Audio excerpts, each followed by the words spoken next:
Halo guys, balik lagi sama gua Adit GTR di cerita misteri. Hari ini gua mau cerita tentang hantu Marlini, korban pemerkosaan. Pada suatu hari, ada pemuda pekerja di suatu daerah yang jauh dari tempat tinggalnya pemuda itu. Dia bekerja di industri pabrik kayu yang sangat menjamin akan jenjang kehidupannya.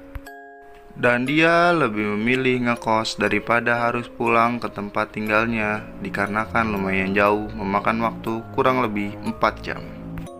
Sebut saja si pemuda itu dengan nama Raka. Awal cerita, si Raka itu adalah pemuda lajang yang suka sekali dengan perempuan pelajar SMA dekat tempat kosnya. Hampir setiap hari, si Raka bertemu dengan perempuan itu, entah bertemu di jalan ataupun di angkutan umum. Sebut saja wanita itu dengan nama Marlini. Marlini adalah perempuan yang sangat cantik, rupawan, mempunyai bodi yang sangat bagus dan kulit bersih nan wangi. Marlini mempunyai seorang ayah, yaitu pemimpin desa tempat si Raka bekerja dan ngekos di tempat tersebut. Karena dari situlah tidak ada satu pemuda pun yang berani mendekati si Marlini, dikarenakan sosok ayah yang sangat tegas dan galak. Sempat sesekali si Raka itu memberikan senyuman kepada si Marlini, tapi dijawab hanya dengan sikap dingin yang membuat si Raka ini berpikir panjang. Entah apa yang dipikirkan, tapi yang jelas ingin berniat mendapatkan si Marlini. Karena dari fisik yang menawan dan dari sikap dingin si Marlini yang membuat si Raka jatuh harga diri di depan si Marlini. Keesokan harinya, si Raka bertemu dengan si Marlini di sore hari, tepatnya di saat si Raka sepulang kerja dan si Marlini sepulang sekolah. Nafsu si Raka tergejolak di saat itu, dan tidak ada pikir panjang. Di dekat pertigaan, mereka turun dari angkot berdekatan dengan rawa yang berada di pinggir jalan raya. Si Raka langsung mengambil langkah keji. Pada saat itu, didoronglah si Marlini ke arah rawa tersebut. Diperkosalah dan dibunuh agar menghilangkan jejak perbuatan tersebut. Si Raka merasa lega, tidak ada rasa takut di pikirnya. Dia sudah meluapkan nafsu yang sudah lama dia inginkan dan rasa dendamnya akan sikap si Marlini yang begitu cuek dan sombong pada saat itu. Di hari berikutnya, warga sekitar melihat sosok Marlini tergeletak tanpa busana yang tertutup. Dengan refleks, warga tersebut berteriak dengan sangat kencang dan langsung memberitahu ke orang tua Marlini akan kejadian itu. Orang tua Marlini jelas tidak terima dengan musibah yang didapat. Dengan jabatan pemimpin di desa itu, si bapak Marlini mengambil keputusan tegas, yaitu menyuruh warga agar membantunya meringkus pelaku tersebut. Dan yang pasti, dengan imbalan yang sangat besar untuk yang menemukan sang pelaku. Si Raka ketakutan dan kebingungan setelah mendengar berita tersebut. Si Raka takut karena bisa saja pada kejadian tersebut ada yang melihat perbuatannya dan memberitahu ke orang tuanya. Tidak pikir panjang, Raka langsung pulang ke kampungnya dan meninggalkan pekerjaannya. Mungkin dia berpikir akan bisa selamat apabila dia menghilangkan jejak. Sesampainya dia di kampung, hari demi hari, Raka dihantui rasa bersalah dan selalu kepikiran akan kejadian pada waktu itu.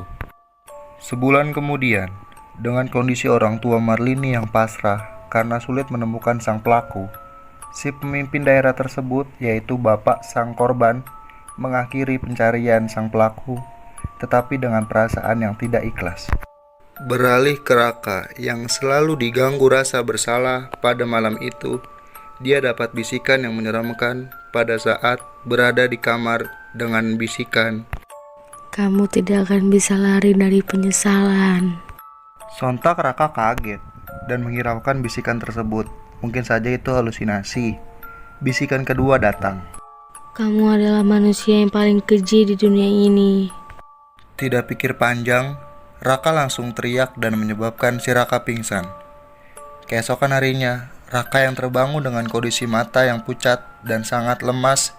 Wajar saja, lemas dikarenakan selalu dihantui dengan rasa bersalah atas perbuatannya.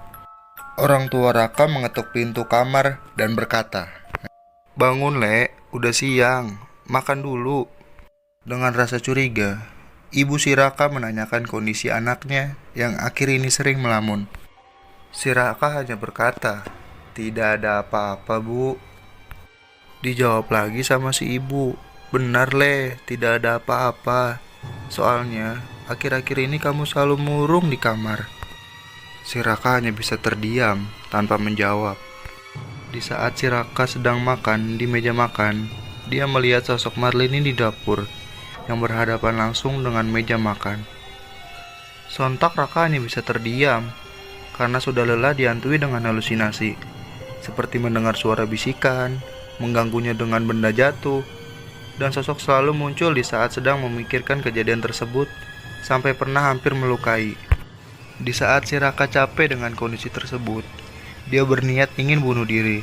Tapi dia masih memikirkan orang tua yang cuman hidup berdua dikarenakan bapak yang pergi entah kemana dan kakak perempuan yang sudah berkeluarga. Dan pastinya dia tidak bisa meninggalkan ibunya itu. Malam yang paling menyeramkan datang. Dia dihampiri sosok Marlini dengan kondisi yang sangat seram dan rambut yang mekar seperti tanpa sisiran. Mata yang melotot berwarna merah dan tangan yang ingin mencekik leher si Raka. Raka berkata, "Mau apa kamu? Sudah jangan ganggu saya." Dijawablah oleh Marlini, Kamu harus bertanggung jawab atas perbuatan kamu. Atau kamu akan mati pada malam ini juga. Si Raka dengan rasa takut berkata, "Iya, saya akan bertanggung jawab." Seketika sosok Marlini menghilang. Keesokan harinya, si Raka pergi ke kampung si Marlini dan berkata kepada orang tua Marlini bahwa dialah yang membunuh anaknya dan akan bertanggung jawab atas semua kesalahannya. Ayah Marlini berkata, "Kenapa kamu membunuh anak saya? Saya suka dengan anak bapak, tapi anak bapak begitu cuek terhadap saya." Semenjak itulah terkuaknya misteri yang menyebabkan si Marlini meninggal.